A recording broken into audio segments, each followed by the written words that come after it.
We have Jordan Love dealing with a groin injury. We've got Jared Goff dealing with an ankle injury. And we've got some quarterback questions heading into a key NFC North battle on Sunday. There's plenty more from Adam throughout the show. Lots more updates to get to. But here's what Matt LaFleur said about Love today. I think, yeah, he's moving around better. We'll see. Again, we'll take it one day at a time, and certainly, yeah, we'll push the envelope with that. And I know he wants to play, and but we'll see where he's at by the end of the week. So there's that, and Jordan Love actually just told reporters he thinks it's, quote, realistic that he could play this week. So take that for what you will. The Packers have called a design run on 68% of plays in the 2 games that Malik Willis started, with Love as a starter drops to 41%. All those runs could be good, actually, against the Detroit defense if Love can't go on Sunday. The Lions have allowed 4.7 yards per rush this season, 22nd in the NFL. Dan, it does sound like, well, at least Jordan Love's saying it's realistic that he can play in this when you heard Adams reporting as well.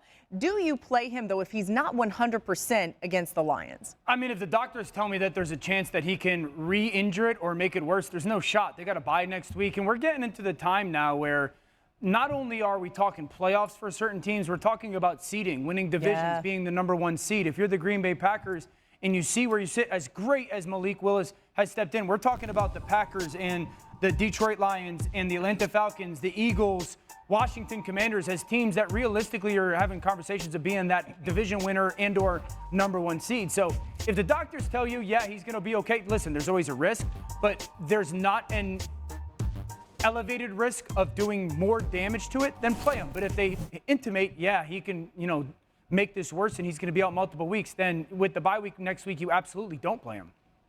I say don't play him. Look, it's Wednesday. He's not practicing. Even if I don't care what the tests say, he left the football game on Sunday, right? And in my opinion, they have to think about the big picture. I don't want to risk having my number 1 quarterback in more important games for the remainder of the season or dealing or being hobbled by an injury for 1 game. I know the Lions are the best team in the NFL going right now, and I'm not saying you concede a loss, but if there is any chance or issue that he could re-aggravate it, give him the rest. Let him get to the bye. When they come back from the bye, they have the Bears, the Niners, the Dolphins, the Lions again, and then the Seahawks. You're going to need that quarterback down the stretch. You have to think big picture. Yeah, that's a good point about the remaining schedule. It's also exciting for me to think about the fact that we're getting closer to those games. We're getting there. Number 1 is in the conversation now. It's happening. Okay, so let's talk about this. Yeah, listen. I am all for not, to have Jordan Love not play, right? The season hangs in the balance of Jordan Love. Now, it's great that they have Malik Willis and they've been able to find ways to win. And you could make the argument that actually having a game against the Detroit Lions with Malik Willis will actually benefit the Packers because it just is less. You reveal less of your hand to the Lions, which are obviously going to be a formidable foe and the potential to be a big-time playoff matchup, right? And if you're the Packers, you're thinking, we are a playoff team, and yes, you are thinking about seeding and all of that, but you need to be the healthiest that you can be. And having a quarterback that is constantly going up and down with these lingering injuries, that's a problem. If you rest him now and then you have the bye, that extended rest is so much more important than saying, well, he just has to kind of survive this game, and as long as he doesn't re-aggravate it, then he'll be good to go. Like, that's kind of not how rest works, right? It's kind of the whole 2 steps forward, 1 steps back. And now if you get this extended rest, you get to go 4 steps forward, right? Like, that's kind of the difference. And, if there's any chance of, increasing the likelihood that it's not even so much that he can injure it more, because of course, if you can injure it more, then you're not going to play, right? I mean, that if the whole, and pretty much at any time a doctor says, hey, you could injure it even worse than it is right now if you play, then that's almost always the situation when they're like, okay, well then you're not playing. But if this idea that it could just kind of extend the recovery time and extend the nagginess of all of this, that's when you run into some of these issues. And so you are at home.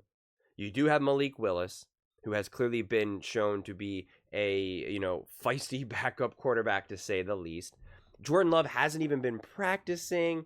This makes it so much harder to game plan and figure out. Like, in a lot of ways, the offense and the coaching, they need to get this team ready, because the Lions are a great team, and they need to be unified behind what is the approach. You can't be like, hey, is it Malik? Is it Jordan Love? Is it Malik? Is it Jordan Love?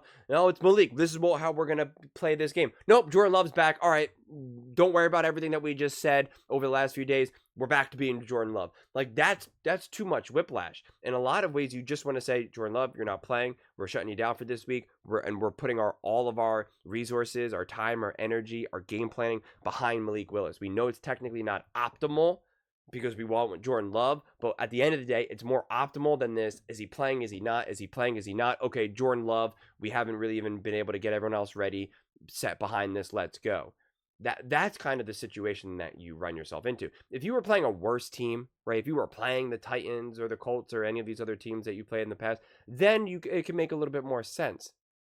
But against a team that's going to clearly be prepared, clearly ready, and clearly wants this game, I think you set yourself up more for trouble, quite frankly. So let Jordan Love just be healthy. Let him recover. Let him kind of, and I know that there's a pressure since he's already missed games, right? He's feeling the pressure. The team's feeling the pressure. Their coaching's feeling the pressure. You know, even the doctors to a degree are feeling the pressure. They're like, kind of like, I don't know. Like, because sometimes there's in-betweens. There's in-between situations. And that's why doctors can get influenced. That's why you have second and third opinions. It's kind of like, well, can I re-injure this? Can I make this worse? And doctors like, I don't know. I don't think so. It's possible. Like, anyone who's had enough interactions with doctors will know there's a lot of guesswork. It's kind of like, I can make the argument either way. I can make the argument that structurally and the integrity of this is totally fine and you're good to go. And I could also make the argument, you're compromised right now, which is then compromising the hip flexor and this and that, and which is then opening up the risk for, like it can be a domino effect. So there's very rarely is there a 100% answer, but if there's still some lack of clarity around this issue, especially with him not even practicing and it being a lower body injury, that to me is what is more of the issue, right? Like the fact